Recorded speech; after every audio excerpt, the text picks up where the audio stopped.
The Ventaxian Empress Fornax demanded a human mate after tasting Earth's spiciest cuisine, sending shockwaves through global governments.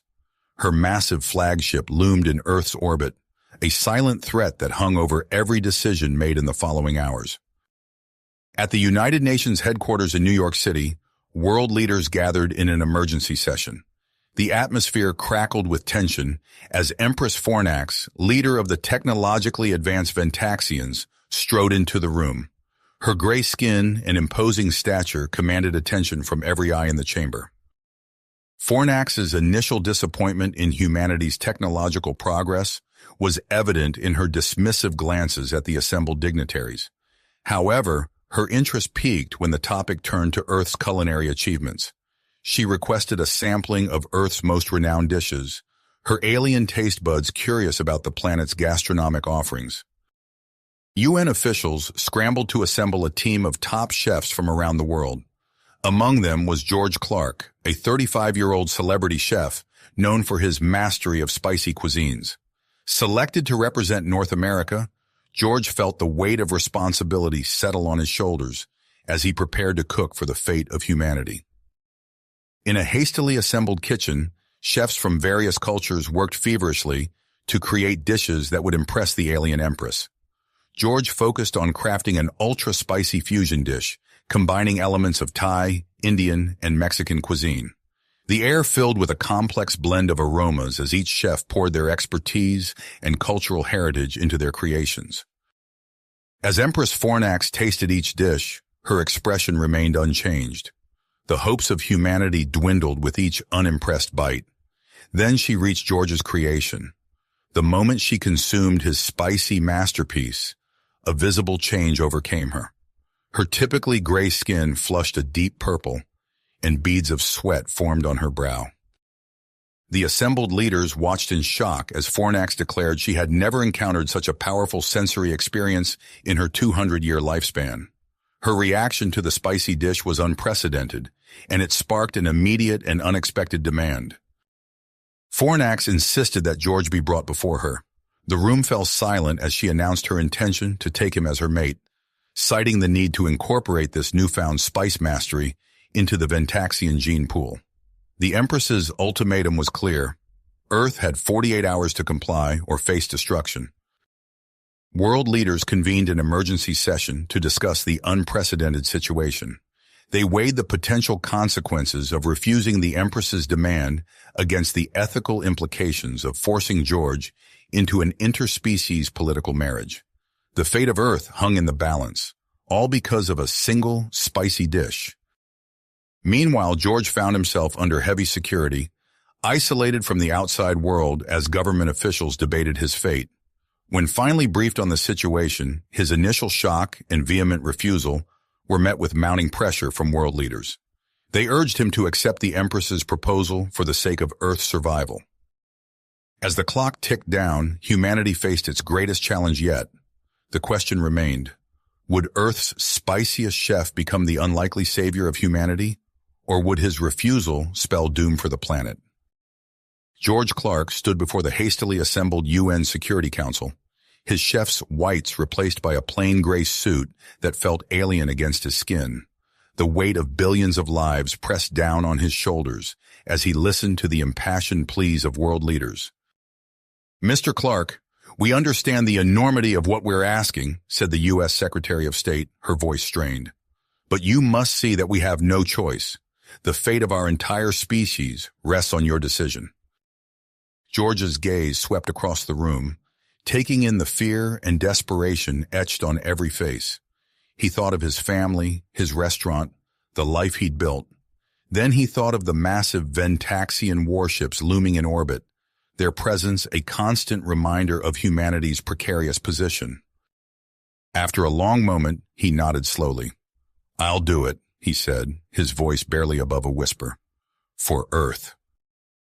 The room erupted in a mix of relief and solemn acknowledgement. As the reality of his decision sank in, George felt a cold knot form in the pit of his stomach. He was going to marry an alien empress to save humanity. Within hours, George found himself whisked away to a secure facility. A team of experts descended upon him, each tasked with preparing him for his new role as Earth's reluctant ambassador to the Ventaxian Empire. Dr. Marcus Reed, a tall, lanky man with wire-rimmed glasses, sat across from George in a sterile conference room. Ventaxian physiology is remarkably similar to our own in many ways, he explained, pulling up diagrams on a tablet. However, there are crucial differences we need to address. George listened intently as Dr. Reed detailed the unique aspects of Ventaxian biology, from their heightened sensitivity to certain chemicals to their vastly different nutritional needs. The chef in him couldn't help but be fascinated by the culinary implications.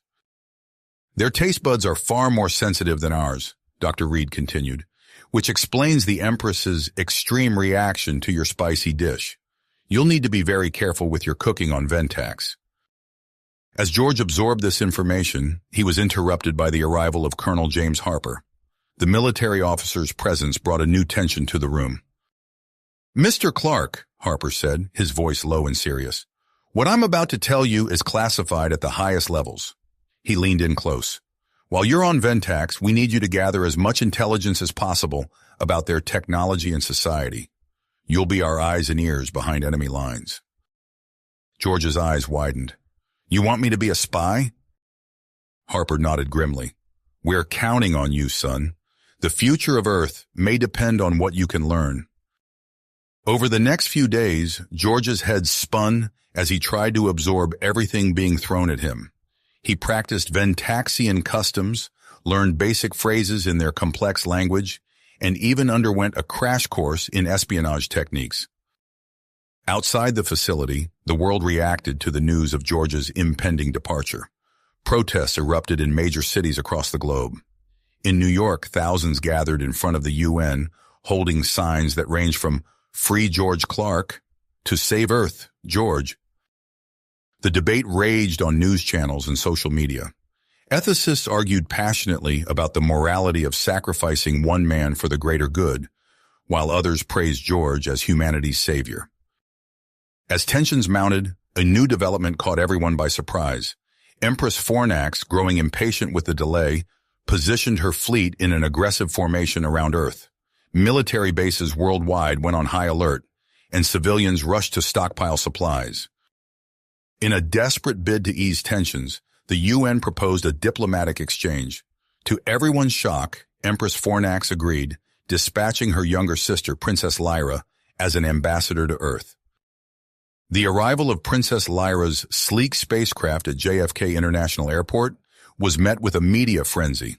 Unlike her imposing sister, Lyra appeared almost delicate, her gray skin shimmering with an iridescent quality under the flashing cameras. "I am honored to visit your beautiful planet," Lyra said, her voice melodious and her English surprisingly good. "I look forward to learning about your diverse cultures and ecosystems." As Lyra embarked on a whirlwind tour of Earth's natural wonders, George redoubled his efforts to prepare for his journey. In the facility's kitchen, he worked tirelessly to create a collection of spice blends and recipes that he hoped would serve as a bridge between his old life and his uncertain future. On his last night on Earth, George sat alone in his room, a small vial of Earth's hottest peppers clutched in his hand. It was a parting gift from his sous chef, a piece of home to carry with him into the stars. The next morning, a solemn atmosphere pervaded the launch site. World leaders gathered to bid farewell to the man they were sending into the unknown for the sake of humanity. George's family stood off to the side, tears streaming down their faces as they said their goodbyes. As George ascended the ramp to the shuttle that would take him to the Ventaxian flagship, he paused and looked back at the assembled crowd. The weight of their hopes and fears pressed upon him, but he stood tall, his chef's case in one hand and the vial of peppers safely tucked in his pocket. The shuttle door closed with a hiss, sealing George's fate. As the engines roared to life, he closed his eyes and took a deep breath. Whatever awaited him among the stars, he knew his life would never be the same. The shuttle lifted off, carrying Earth's spiciest chef towards his new life as the consort of an alien empress, with the fate of two worlds resting on his shoulders. The shuttle docked with a gentle thud, and George felt his stomach lurch as the artificial gravity of the Ventaxian flagship took hold. He took a deep breath, clutching his chef's case tightly as the airlock hissed open. A group of tall, gray-skinned figures stood waiting, their eyes fixed on the human emerging from the shuttle. At the center, towering above the rest, stood Empress Fornax.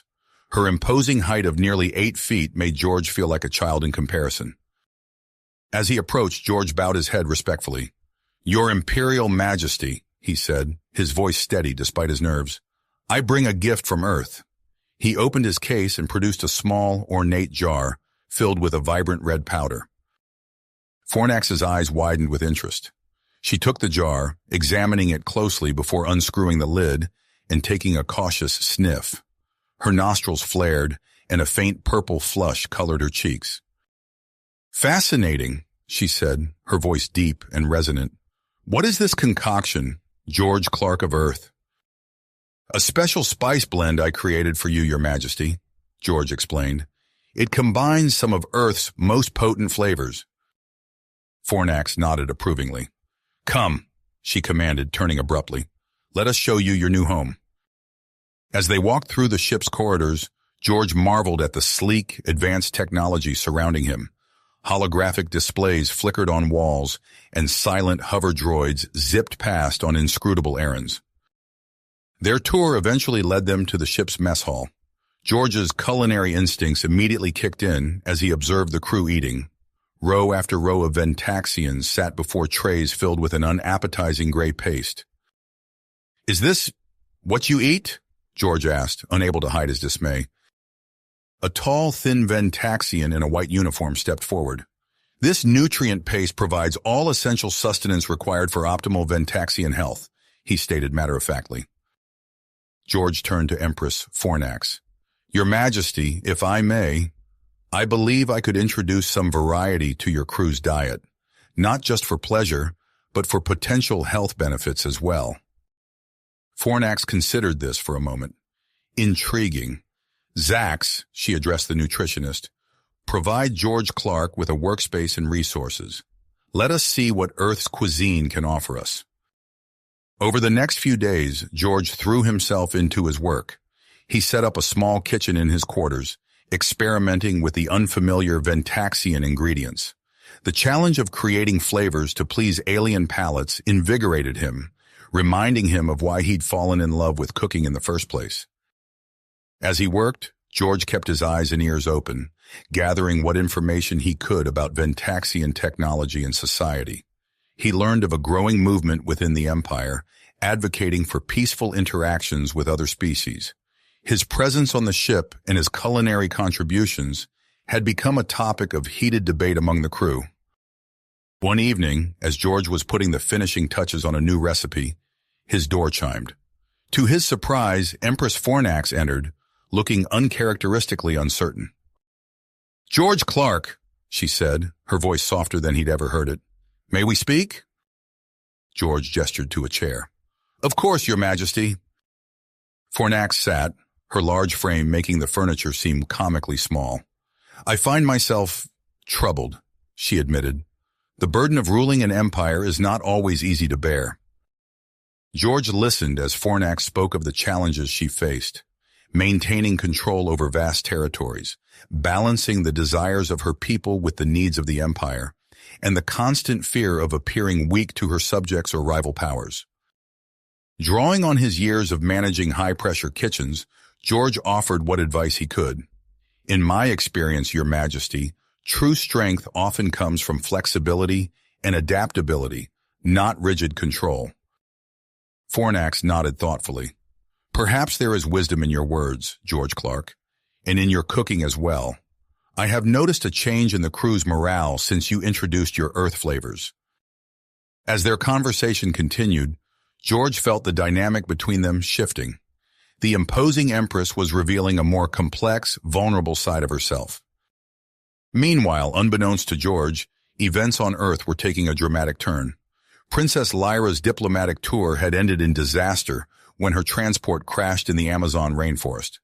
As days passed without contact, tensions between Earth and the Ventaxian fleet escalated rapidly. Back on the flagship, George's culinary experiments were yielding promising results. He'd created a dish that combined Ventaxian staple ingredients with Earth spices, resulting in a meal that not only pleased the alien palate, but also provided improved nutritional benefits. The success of this fusion cuisine spread quickly through the fleet. George found himself becoming something of a celebrity among the crew, with Ventaxians lining up outside his kitchen to sample his latest creations. However, not everyone was pleased with George's rising influence. Drac, Empress Fornax's chief advisor, watched the humans' growing popularity with mounting concern. To him, George represented a threat to Ventaxian cultural purity. Late one night, as George slept, a group of Ventaxian officers loyal to Drac slipped into his kitchen. They sabotaged equipment, contaminated ingredients, and left behind fabricated evidence suggesting the harmful effects of Earth spices on Ventaxian physiology. The next morning, George arrived at his kitchen to find chaos. Smoke billowed from a malfunctioning oven, and several crew members were complaining of strange symptoms after eating his food. As George struggled to understand what had gone wrong, he couldn't shake the feeling that this was more than just a series of unfortunate accidents. He realized that his position as a chef had placed him at the center of a complex web of alien politics and cultural exchange. With Princess Lyra still missing on Earth and tensions rising both on the planet and within the Ventaxian fleet, George understood that his role had become far more than just cooking. He would need to use every ounce of his skill and newfound influence to navigate the dangerous waters ahead, all while continuing his covert mission for Earth and uncovering the plot against him. As he cleaned up the mess in his kitchen and prepared to face whatever challenges lay ahead, George Clark, Earth's spiciest chef turned reluctant diplomat, knew that the real test of his abilities was only just beginning. George was still reeling from the chaos in his kitchen when a squad of Ventaxian guards arrived to escort him to his quarters. As the doors sealed behind him with a soft hiss, he slumped onto his bed, mind racing. "What just happened?" he muttered, running his hands through his hair. The malfunctioning equipment, the sudden illness among the crew, it all seemed too convenient. George's eyes narrowed as he recalled the suspicious glances Drac had been casting his way lately. Could the chief advisor be behind this? Before he could ponder further, a subtle vibration from his pillow caught his attention. He reached beneath it, retrieving the covert communication device Earth had provided. With a quick glance at the door, George activated it. "This is Clark," he whispered. "I have a situation here." Colonel Harper's voice crackled through the tiny speaker. "Report, George. What's your status?" George quickly relayed the events of the morning, along with his suspicions about Drac. As he spoke, he could hear the colonel's sharp intake of breath. "This complicates things," Harper said. "We've got our own issues down here. Princess Lyra's transport crashed in the Amazon. We've got teams searching, but tensions are at an all-time high." George's stomach twisted. "What should I do?" "Keep gathering intel," Harper instructed. "And George, watch your back." The communication ended, leaving George alone with his thoughts. He spent the next few hours meticulously documenting everything he'd learned about Ventaxian technology and social structures, all while straining his ears for any news from outside his quarters. Meanwhile, deep in the heart of the Amazon rainforest, Colonel Harper wiped sweat from his brow as he examined the wreckage of Princess Lyra's transport. The twisted metal was already being reclaimed by the jungle, vines snaking through the debris. "Sir," a young lieutenant called out, "we've found something." Harper jogged over, ducking under low-hanging branches. The lieutenant pointed to a series of broken twigs and disturbed undergrowth leading away from the crash site. "Tracks," Harper muttered, a glimmer of hope in his eyes. "They survived the crash. Let's move, people. We've got a princess to find." As Harper's team pushed deeper into the jungle, battling heat, insects, and treacherous terrain, events on the Ventaxian flagship were unfolding rapidly. Empress Fornax stood in her private chambers, her towering frame rigid with tension as she faced Zax, the lead nutritionist.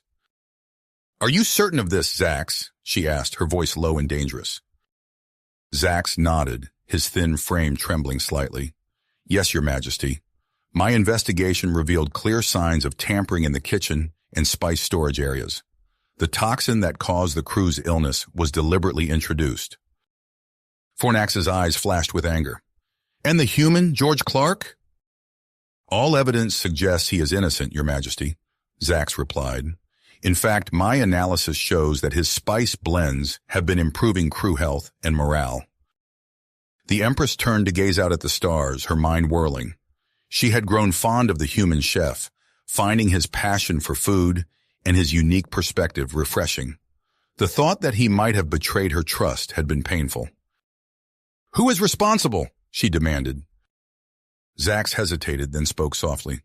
The evidence? It points to loyalists of Chief Advisor Drac, Your Majesty.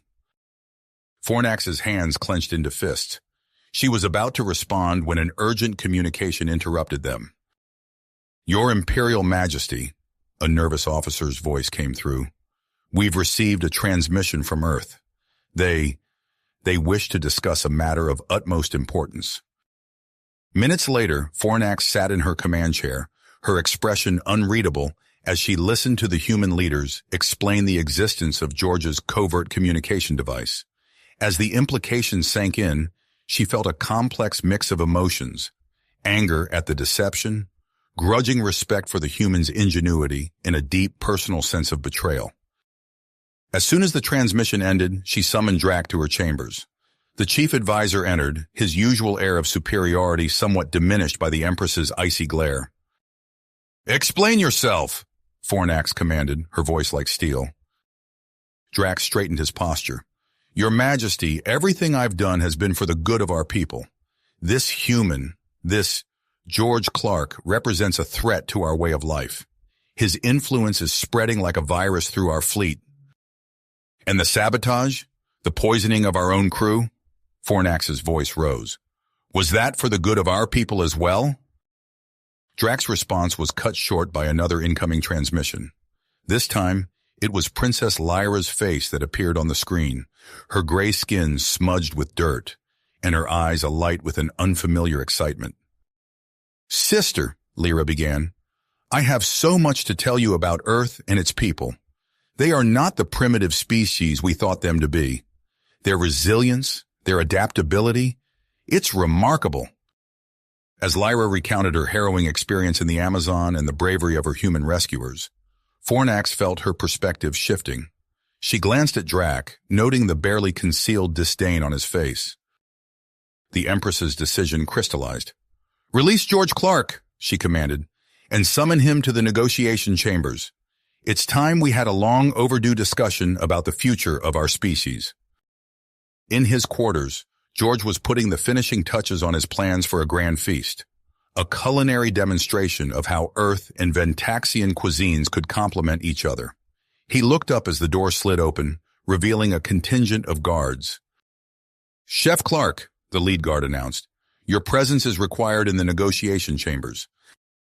As George followed them through the winding corridors of the ship, his mind raced with possibilities. Whatever awaited him, he knew that his skills, both as a chef and as an unlikely diplomat, would be put to the ultimate test. The doors to the negotiation chambers loomed before him, holding the fate of two worlds behind them. George took a deep breath, straightened his chef's jacket, and stepped forward into the unknown. Unknown. The doors slid open, revealing a scene of controlled chaos. Empress Fornax stood at the head of a long table, her imposing figure radiating authority. Around her, human and Ventaxian officials huddled in intense discussion. George's eyes widened as he spotted Princess Lyra among them, looking somewhat disheveled, but very much alive. Before George could fully process the situation, a deafening explosion rocked the ship. The floor lurched beneath his feet, sending him stumbling into the nearest wall. Alarms blared as the lights flickered and dimmed. Status report, Fornax bellowed, her voice cutting through the cacophony. A Ventaxian officer rushed to a nearby console, fingers flying over the controls. Your Majesty, we've lost power to multiple sectors.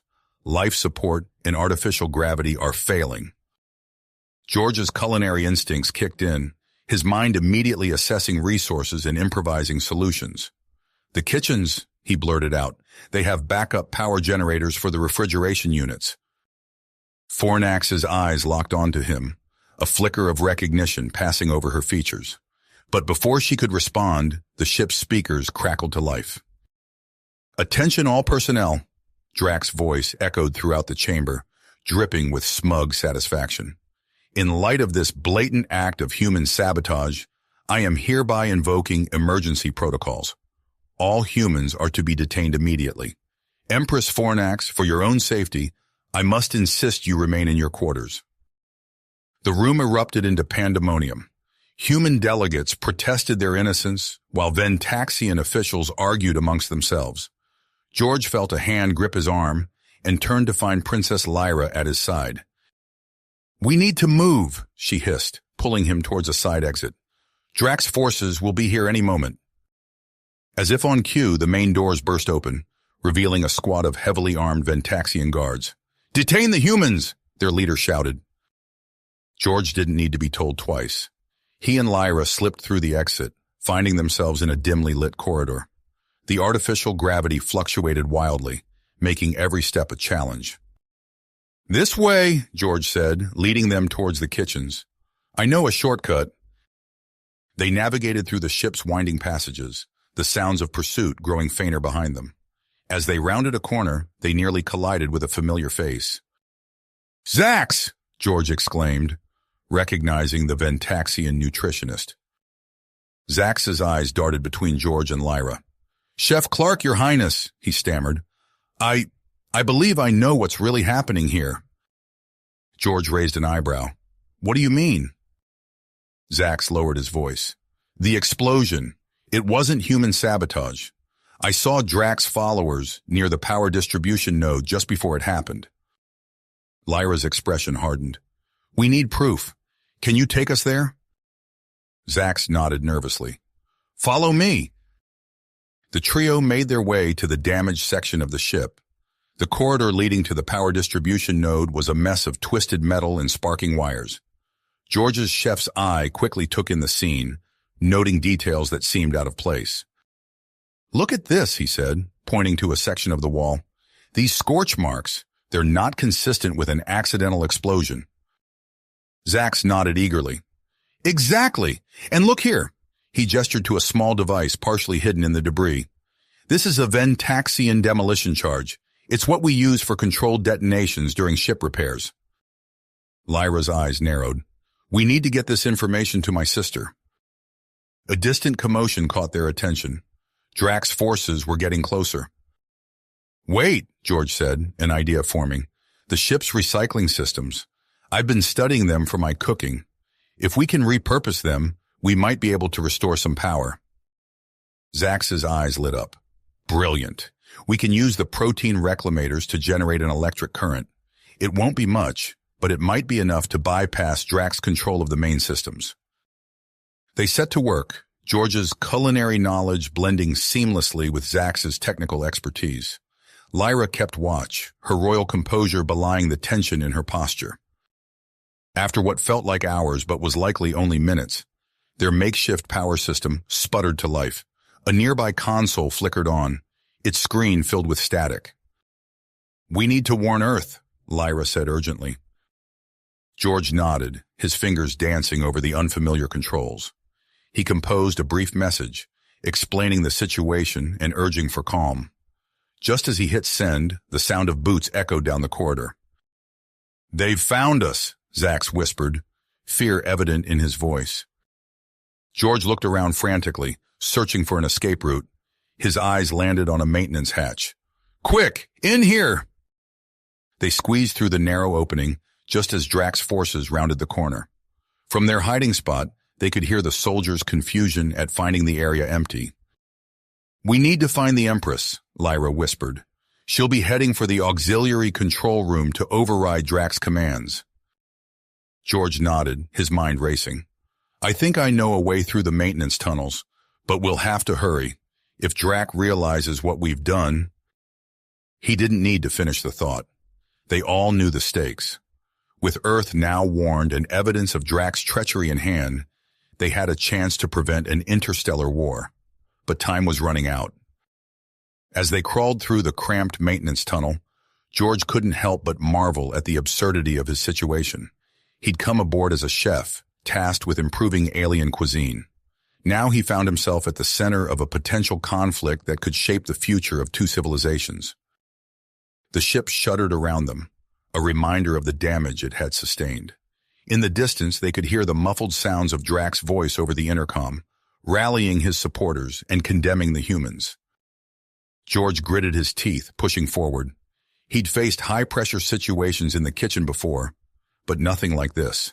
Yet somehow, the skills that had made him a great chef, adaptability, quick thinking, the ability to blend diverse elements into a harmonious whole, were serving him well in this crisis.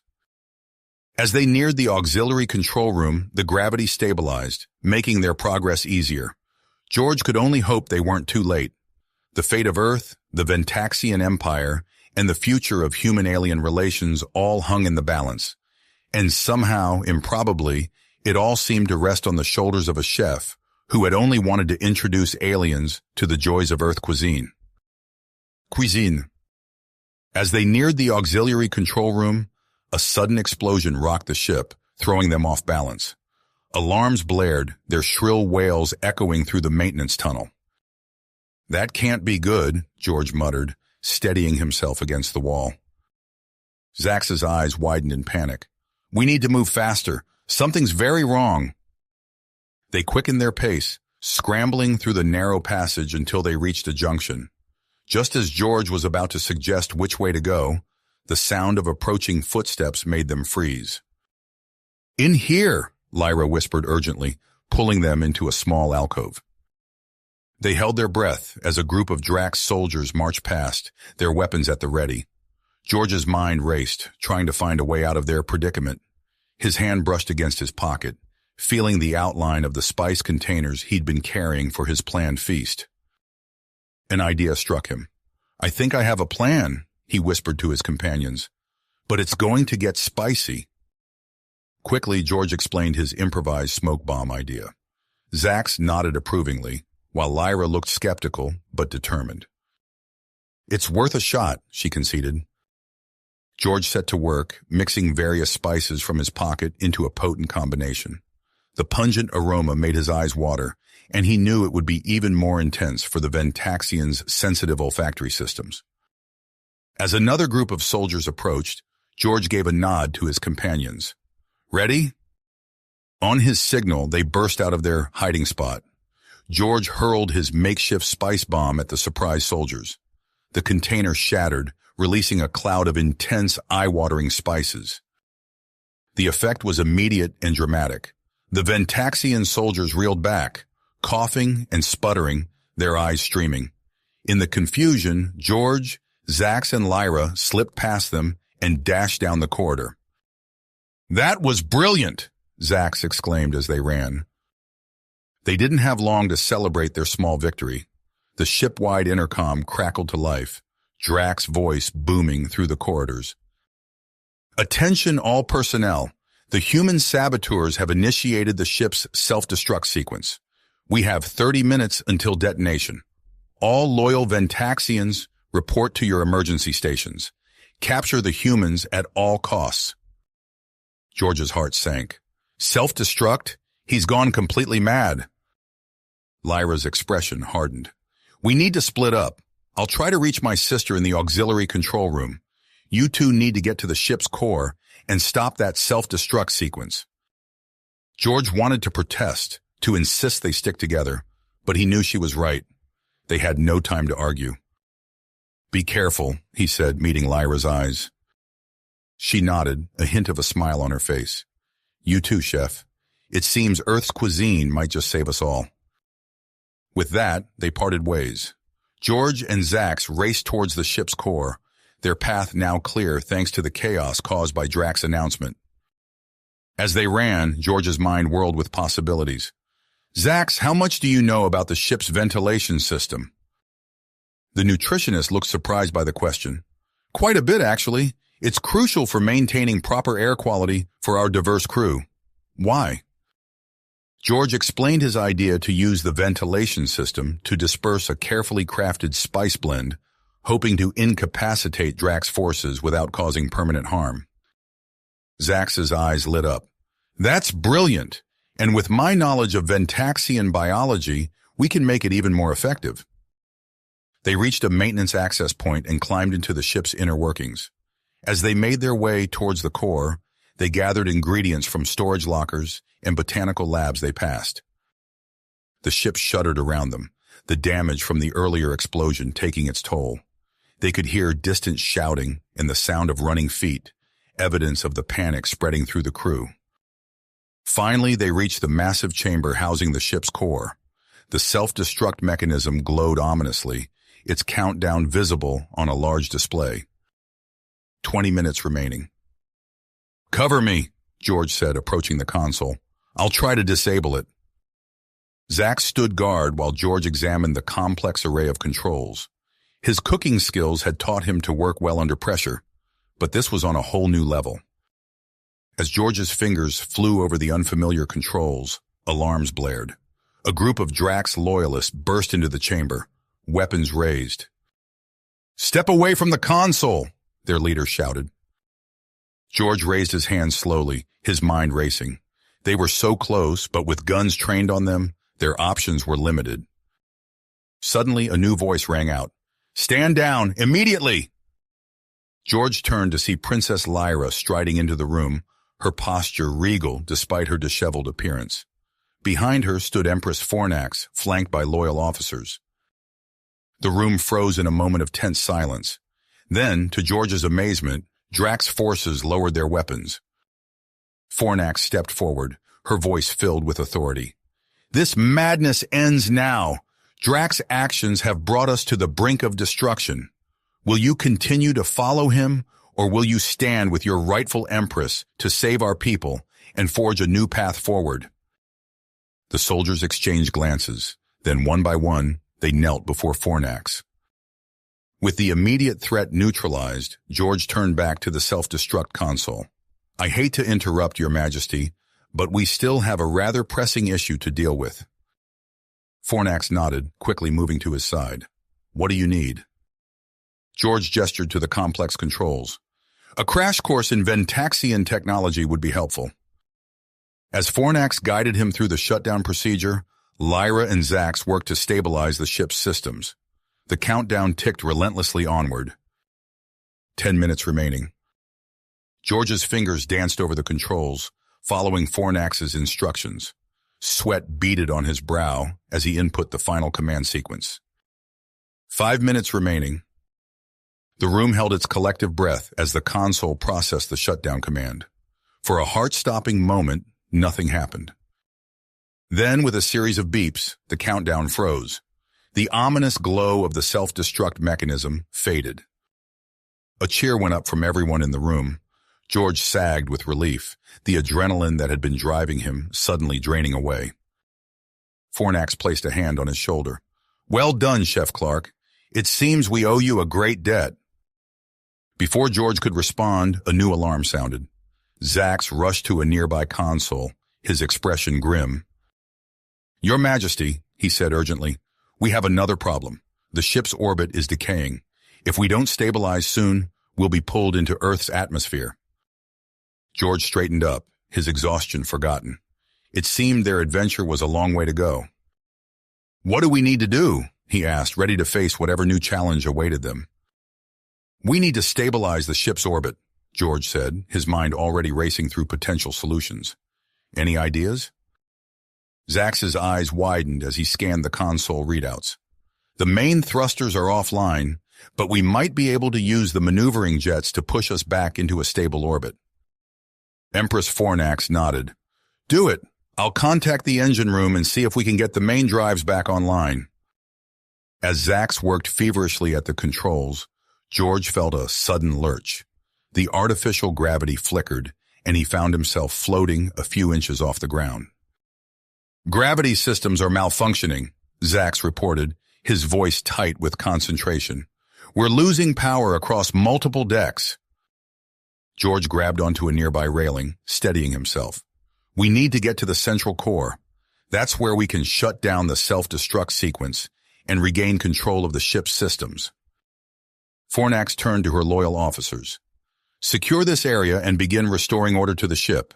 Princess Lyra and I will head to the auxiliary control room to override Drax's commands. George nodded, feeling a pang of concern as he watched Lyra leave with her sister.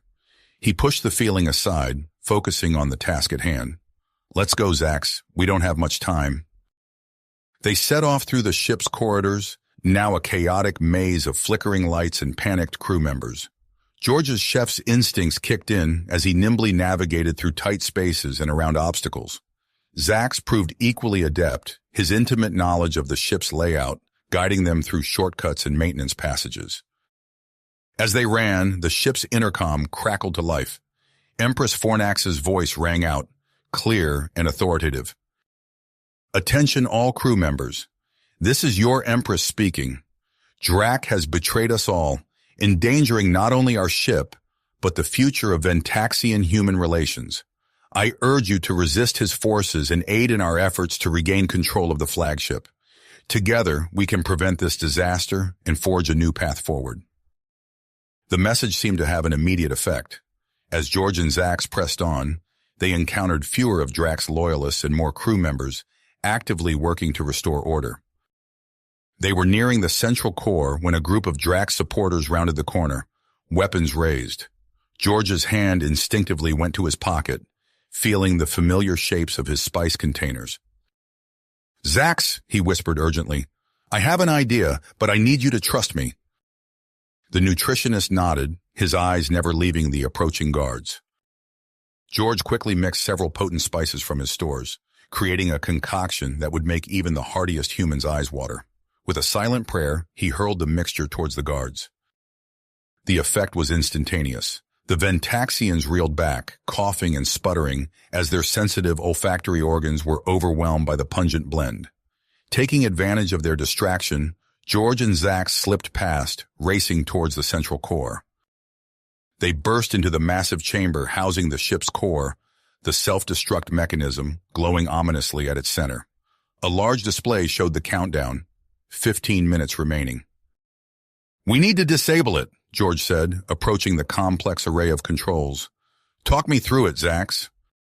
As Zax began explaining the shutdown procedure, the doors behind them burst open. Drax strode in, his eyes wild with desperation. A shimmering field surrounded him, some kind of personal shield, and in his hands he clutched an intimidating energy weapon. Step away from the console, Drax snarled, his voice distorted by the shield. George raised his hand slowly, his mind racing. They were so close, but with Drax's weapon trained on them, their options were limited. Suddenly the room filled with a high-pitched whine. Drax's shield flickered, and he stumbled back, momentarily disoriented. George turned to see Princess Lyra in the doorway, holding what looked like a sonic disruptor. Now, George! She shouted. Without hesitation, George turned back to the console, his fingers flying over the controls as Zax called out instructions. Drac, recovering from the sonic attack, fired his weapon. The energy blast dissipated harmlessly against his faltering shield, but the next one might not. George's mind whirled as he input the final command sequence. The countdown froze at 3 minutes, 12 seconds. It's not enough, Zax said urgently. We need to input the final override simultaneously from 2 separate stations. George nodded, moving to one station as Zax took the other. Drac, seeing his plan unraveling, let out a roar of frustration and charged towards them. In that moment, Empress Fornax entered the room, flanked by her loyal officers. Drac! She called out, her voice filled with authority. Stand down! It's over! Drac hesitated, his weapon wavering between George, Zax, and the Empress. It was the opening George needed. Remembering his experiments in the ship's kitchens, he quickly mixed a combination of ingredients from his pockets, creating a rapidly fermenting mixture. As the concoction began to expand, George lobbed it at Drac. The gas it produced was harmless but quick-spreading, putting immense pressure on Drac's already weakened shield. With a cry of frustration, Drac's shield failed completely. In that moment of distraction, Zax called out, Now, George! They input the final override simultaneously. The self-destruct sequence powered down. its ominous glow fading to nothing. A cheer went up from Fornax's officers as Drac, realizing his defeat, dropped his weapon and sank to his knees. Empress Fornax stepped forward, her posture regal despite the chaos of the past hours. Drac, you and your conspirators will face a fair trial for your actions. But now we must focus on stabilizing our ship and preventing any further hostilities with Earth. As if on cue, the ship shuddered, a reminder of their decaying orbit. George turned to Zax, both of them knowing their work was just getting started. We need to get to the engine room, Zax said urgently. If we can restore power to the main thrusters, we might be able to correct our orbit. George nodded, already moving towards the door. He paused, looking back at Lyra and Fornax. We'll handle the engines. Can you contact Earth and explain the situation? We need to make sure they don't misinterpret our actions. Fornax nodded, a small smile on her face. Indeed, Chef Clark. It seems your talents extend far beyond the kitchen. Go, quickly. We'll handle the diplomatic side of things. As George and Zax raced towards the engine room, the ship's intercom crackled to life once more. Fornax's voice rang out, informing the crew of Drac's defeat and urging everyone to focus on stabilizing the ship. The corridors were a flurry of activity as they made their way to the engine room. Crew members from all departments were working together, their earlier divisions forgotten in the face of their shared crisis. Entering the massive engine room, George was momentarily overwhelmed by the scale of Ventaxian technology. Zax, however, moved with purpose, quickly assessing the situation and barking orders to the engineering crew. We need to reroute power from non-essential systems, Zax explained to George.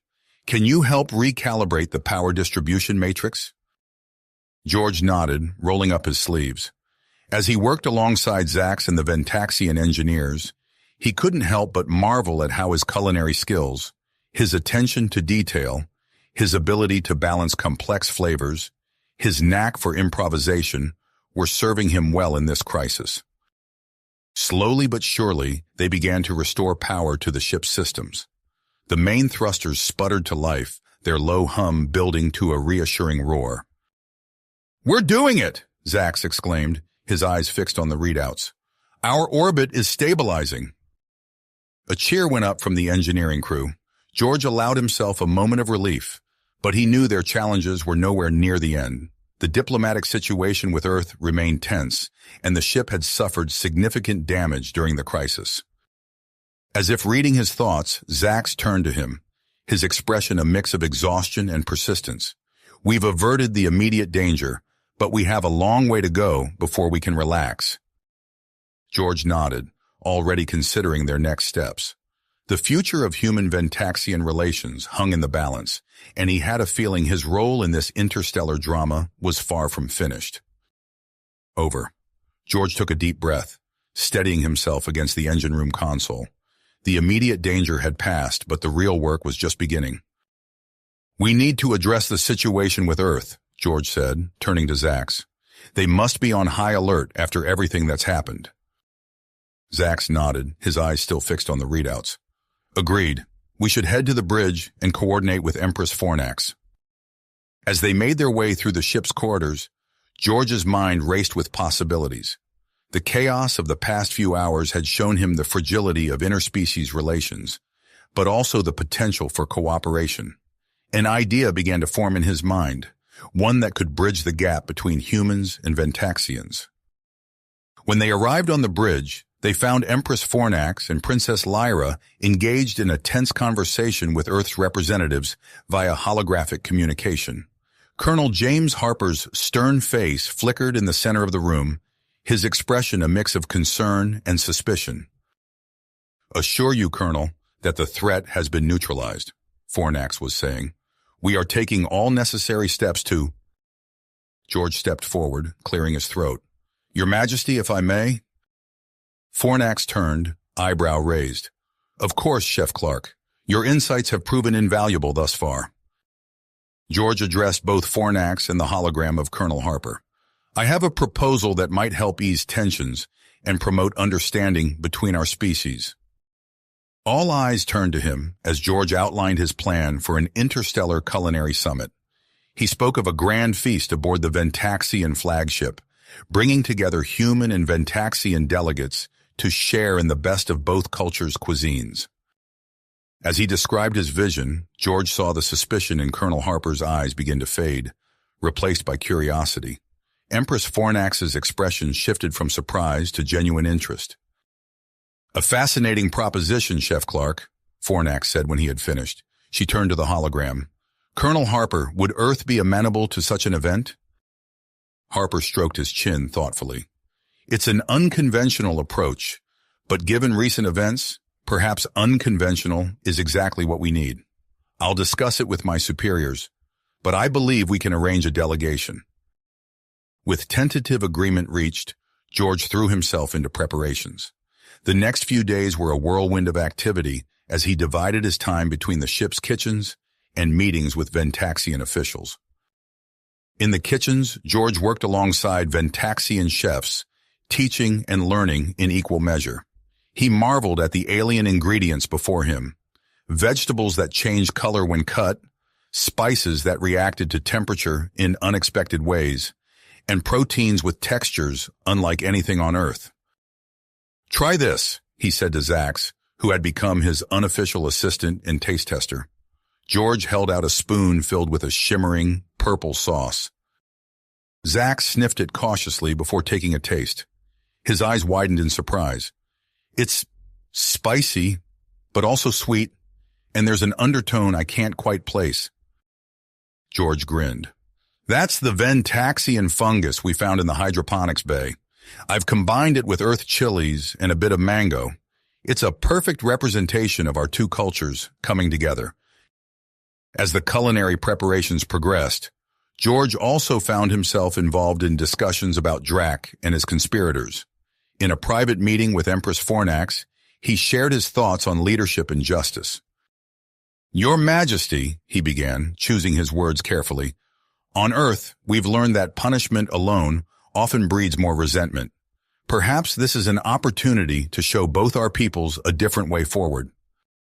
Fornax listened intently as George suggested a transparent trial process focused on rehabilitation rather than mere punishment. To his surprise, she agreed readily. "Your wisdom continues to impress me, Chef Clark," she said. "We will implement your suggestion. It may well set a new precedent for justice in our society." The day of the summit arrived with a mix of anticipation and nervous energy.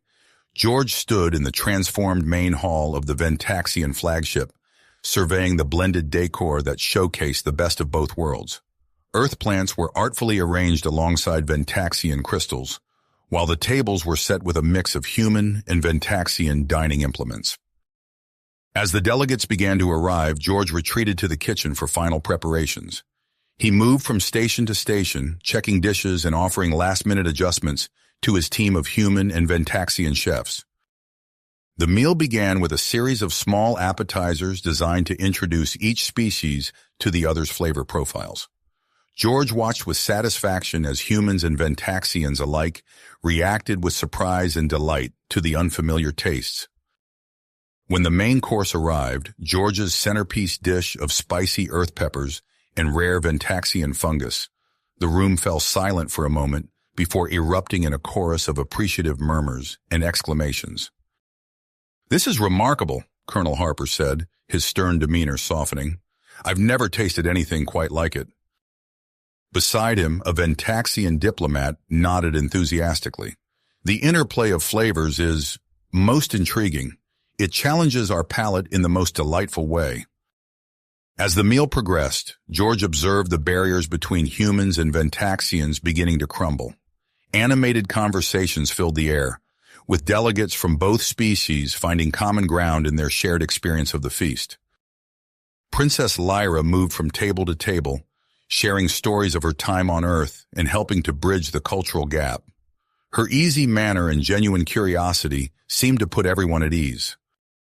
As dessert was being served, a delicate confection that combined earth chocolate with a Ventaxian fruit known for its mood-enhancing properties, Empress Fornax rose to address the gathering. "Esteemed delegates," she began, her voice carrying easily across the room, The success of this summit has exceeded all expectations. It has shown us the power of sharing not just knowledge and technology, but also the simple pleasure of a meal. She paused, her gaze sweeping the room before settling on George. Inspired by this success, I wish to propose the creation of a joint human-Ventaxian culinary and cultural exchange program. A murmur of interest rippled through the crowd as Fornax continued, outlining a vision of ongoing cooperation and cultural exchange. When she named George as the proposed first director of the program, he felt a mix of surprise and dedication. The response from both human and Ventaxian delegates was overwhelmingly positive. Colonel Harper, speaking for the Earth delegation, quickly voiced his support. This program represents a unique opportunity for peaceful cooperation and mutual advancement, Harper said. Earth would be honored to participate. As the summit concluded with the signing of the agreement establishing the exchange program, George found himself standing beside Empress Fornax, his hands steady as he signed his name next to hers. The document, a blend of Earth paper and Ventaxian crystal, symbolized the new era of cooperation they were embarking upon. In the days that followed, as the Ventaxian flagship prepared to depart Earth's orbit, George found himself facing a momentous decision. The exchange program would require his ongoing involvement, meaning he would need to leave Earth behind. Standing in his new quarters aboard the ship, surrounded by a mix of Earth and Ventaxian cooking equipment, George felt a sense of anticipation rather than regret. He picked up a Ventaxian spice grinder in one hand and an Earth pepper mill in the other, weighing them thoughtfully. Well, he said to himself, a smile playing at the corners of his mouth, I guess this is where the real adventure begins. As he began to sketch out ideas for the exchange program's curriculum, George's mind wandered to the vastness of space beyond the ship's walls. He couldn't help but wonder what new flavors, what new understandings awaited him among the stars. You have reached the end of the story. If you enjoyed this story and want to support us, please leave a like and subscribe to our channel, and for every comment that says 88, I will heart every single one of them. Thank you for your time.